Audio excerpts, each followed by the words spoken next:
Wildfires, terrifying yet strangely beautiful. One of the first reasons that I came out west for the first time was actually wildfires.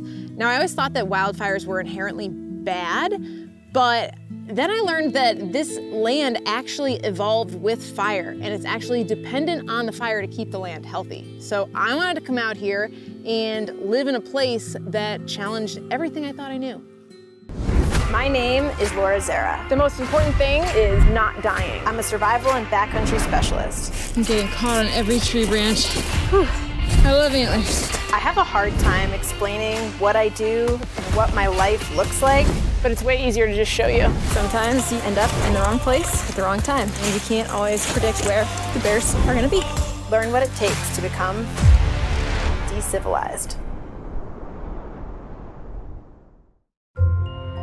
Wildfires return nutrients to the soil. They clear out the understory and allow for new growth, and this is really great for the animals.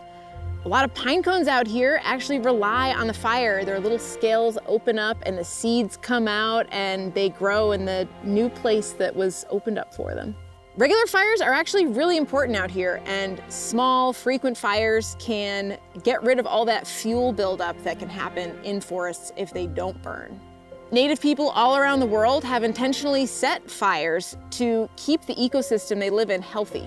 But of course, while they're not inherently evil, they can create some pretty horrific problems for people. For years, the US had a policy of fire suppression that created a massive fuel buildup, and it was just destined to go up in flames. We learned a lot of hard lessons here over the last many decades, but we now set fires intentionally as well, using these controlled burns to get rid of that fuel buildup. But sometimes things still happen. Even though there's certain circumstances that can create a hellscape that no one can prepare for, it doesn't mean that you just have to rely on luck to keep you out of a bad situation. So fire needs three things: oxygen, fuel, and an ignition source. Fire season tends to start when certain conditions are in place. It's usually hot, dry. It can be really bad if there's a drought going on. You can check with your local ranger district to see what the current fire danger level is, but fires can happen any time of year. Summer thunderstorms can often cause ignition with lightning strikes. These tend to be in large wilderness areas, and the 5 minutes of rain that you get with these thunderstorms isn't enough to put out the fire. But 85% of fires are human-caused, which luckily means that they can be preventable. There's this misconception that people are leaving their campfires raging and unattended and they get out of control. So a lot of people just pour a little bit of water on, the coals are smoldering, and they walk away feeling really great about themselves. But that's often not the case. You can pour a ton of water on top of your fire. You might not even see any smoke coming out anymore, but all of the ash can insulate the coals underneath that, and that fire can still be burning, even though it looks like it's out. I like to pour a massive amount of water on the fire, and then I mix it up. I really get right in there, I dig it out, I make this like soup. And after I mix it all up, I usually pour some more on and mix it up again. I wait a little bit, and then I put my hands there and I see if I can feel any heat at all coming from that area. If you have a fire and there's roots underground, they can catch and burn like incense until they reach oxygen and light up all over again. This can even happen in snow. So more water is better to overdo it than underdo it.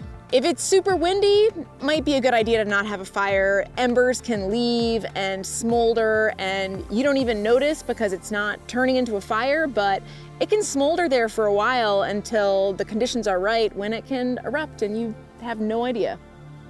There's a lot of other ways that people can accidentally start fire, from downed power lines to dragging a chain behind your truck and creating a spark that just ignites. So during fire season, it's really important to stay vigilant. If you happen to live in the middle of a fire-dependent ecosystem, hopefully your house isn't made of dried leaves. The best time to prepare for a fire, if you do live in a fire-dependent ecosystem, is to prepare like way beforehand. I'm talking like constant maintenance and years before. You should always be ready just in case something happens. You don't want to be spending the last few minutes as this fire is raging towards you to try to catch up on years of work. You want to make it a priority to create a defensible space, basically a buffer around your house that separates it from the immediate forest. Everyone wants to live in this little cabin in the woods with all the trees just right on top of it and that nice shade and protection, but if there's a fire coming and you're literally just settled right in all of that mess of fuel, probably not gonna end well. If there's really thick tree cover, you wanna thin that out, get rid of a lot of that fuel, cut the branches on those trees about 6 to 10 feet from the ground.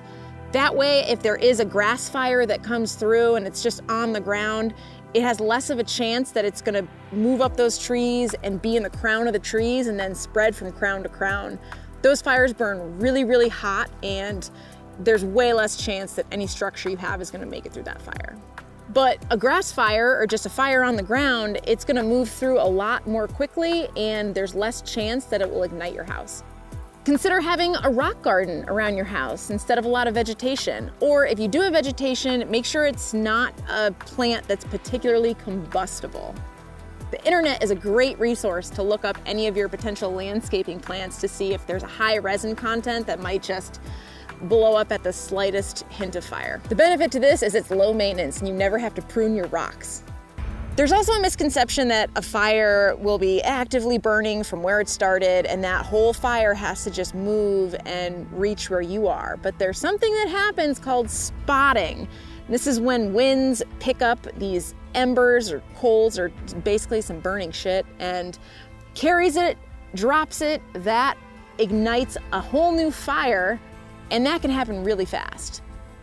So think about all the stuff that you have around your house that could potentially catch one of these embers or an ember from a fire that actually is pretty close, and get rid of it. If you have piles of dried pine needles, like the thick layers that build up, consider raking it up and burning it in the spring or winter. And do the same with any dead trees or branches that are around on your property.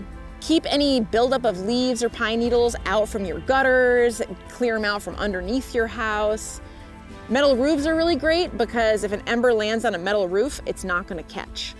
I also love it when people put metal kind of siding along the base of their house. If you do have a grass fire that's moving through, that metal is not going to easily catch and ignite the rest of your house. If you are building a porch, consider doing it out of man-made materials instead of wood. Dual pane windows also explode less easily if there is a lot of heat from a fire around you. If you do have an active wildfire near you, stay vigilant. Don't just wait for an emergency system to tell you to evacuate, because things can go wrong. Maybe it's because I have trust issues with technology, but it definitely happens. You don't want to be relying on being told to leave when there's super imminent danger. Have things ready to go, have your escape route planned, and have an alternate escape route in case your one escape route's blocked off. You can keep up to date. INCIWeb is a great resource. Also know that sometimes those maps of where the fire is can be old and things can change really quickly, especially if there's a wind event.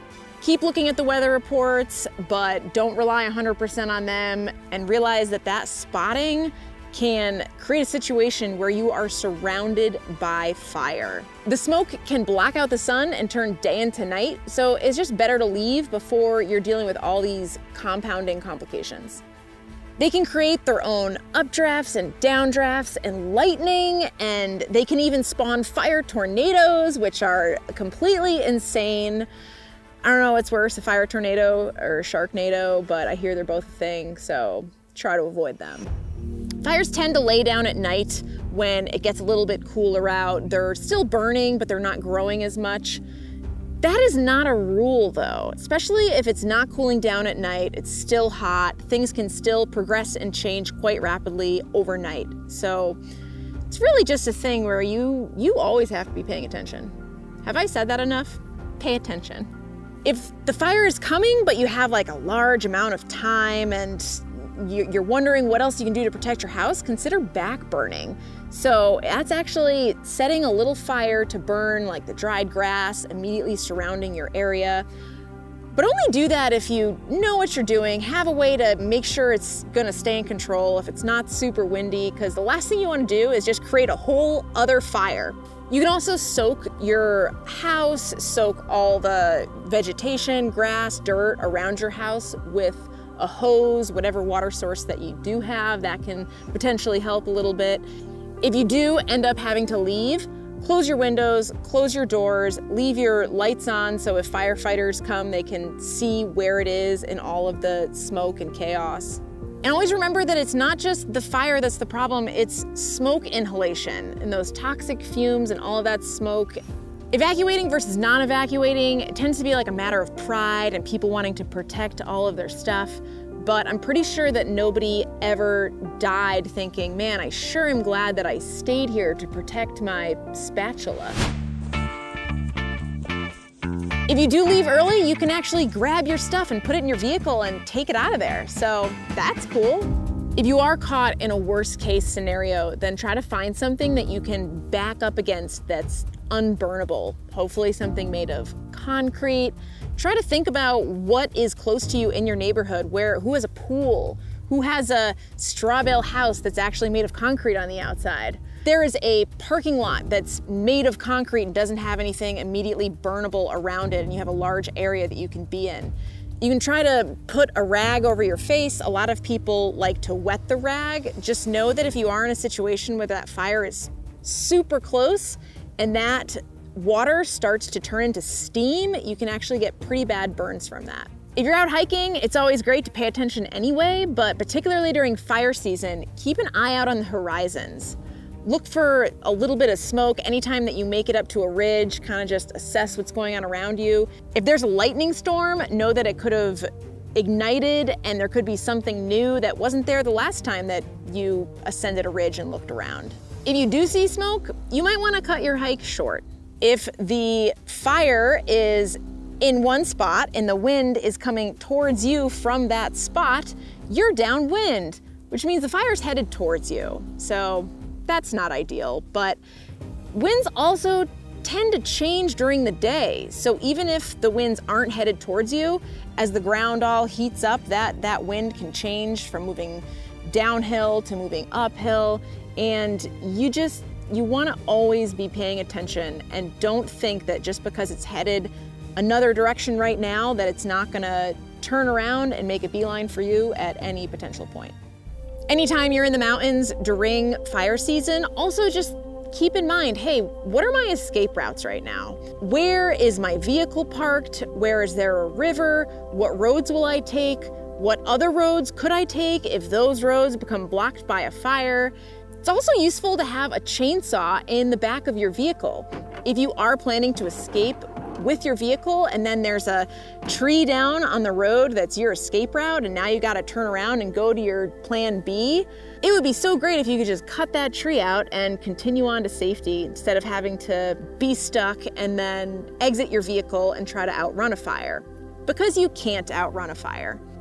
Don't count on just making a phone call and being rescued by someone. These people are already out there risking their lives to protect people, and try not to put them in a situation where they're trying to come and get you out of a potentially avoidable situation. And if the smoke is really bad, they're probably not going to be able to reach you even in a helicopter to get you out of there. So don't count on anyone coming to save you. You are going to be saving yourself. If you do end up having to ride out a storm in the backcountry, then try to find that area where there's less vegetation. Scree slopes, talus slopes, areas where there's a lot of rocks, these are going to be better, again, than being in the middle of vegetation. A word on bodies of water. If you have a river or a lake or a pond, or even back to that residential situation where you have a swimming pool, just think about the fact that if there is a massive amount of smoke and you're stuck inhaling that smoke, if you pass out, you are actually going to drown in the middle of a fire. If you can back into a rock or some big object to try to block you from some of that radiant heat, that's going to help. There's a depression on the ground or some kind of ditch, lying down in that, and again, keeping your face really low to try to get to the fresh air is going to be useful. You can try to cover yourself with anything you have, even just piling dirt on you to protect your skin.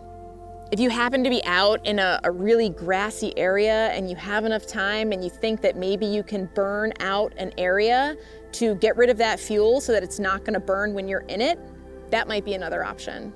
Ed Pulaski, who essentially is the grandfather of wildlands firefighting and even has his own tool named after him, he survived a fire by hiding out in a cave. So even though you have to kind of contend with the lack of oxygen and the fire raging outside, it's still gonna be a better option than just being in the middle of a fire. The front of that forest fire can also move kind of quickly. There might even be a situation where like running through that initial wall of flames is worth it, but not always. By preventing what is preventable and trying to avoid being called out in the middle of a really bad situation, you can make sure that the biggest problem that you have with fire is sitting around a campfire and being the one who always gets smoke in their face. I'm a poor moron. It's strange. I'm gonna get through this, I swear.